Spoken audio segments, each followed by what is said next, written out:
محمد رسول اللہ، اتنا بڑا کلمہ جو اللہ نے ہمیں دیا بغیر محنت کے دیا، ایک دل بھی آپ نے اللہ کے راستے میں قربانی نہیں دی۔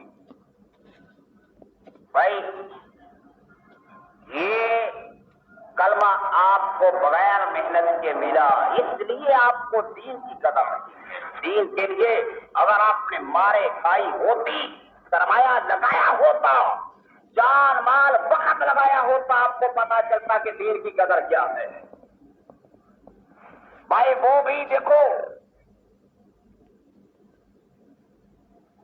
وہ نیک عورت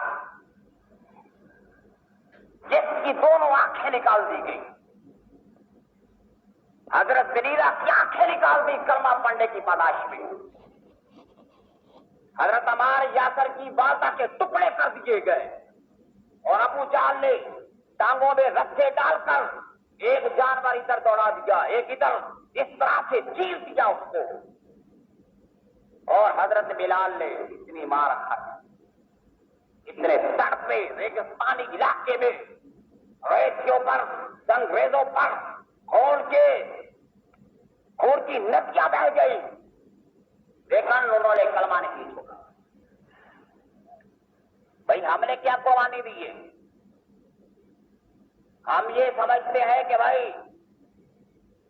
یہ جہان میٹھا اگلا کسی نے سنا۔ بھائی آپ کو نبی صلی اللہ علیہ وسلم کی شفاعت کا اعتماد ہے، آپ کہتے ہیں نبی کی شفاعت ہوگی، اس چیز کو مانتے ہو، تم جنتی بن جاؤ گے، اس چیز کو جانتے ہو، لیکن جو میرا پاک رسول کہتا ہے کہ یہ 7 سوال جب تک اس کا آدمی جواب نہیں دے گا، آدمی اپنا قدم نہیں اٹھا سکے گا۔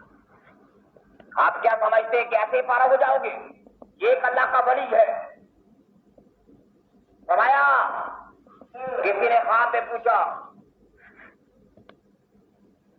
فرمایا کہ 60 سال مجھے گزر گئے، میں نے ایک پائی کسی کی چوری کر کے کھا لی تھی بغیر پوچھے ہوئے، 60 سال سے میں اس کا جواب دے رہا ہوں، 60 سال گزر گئے۔ تو بھائی یہ چیزیں ہر مسلمان کے سامنے ہے۔ یہ عبد الرحمن ابن عوف نبی کا صحابی ہے، صحابی رسول، وہ جنہوں نے پاک رسول کے پیچھے نماز پڑھی، جنہوں نے تکبیر تحریمہ کے ساتھ نبی کے پیچھے نمازیں پڑھی۔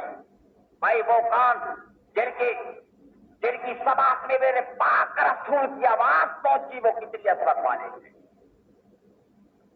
جنہوں نے میرے پاک رسول کے چہرے کو دیکھا، وہ کتنی اثرت والے تھے۔ کروڑوں سالہ سلام ان آنکھوں پر جنہوں نے میرے پاک رسول کو دیکھا۔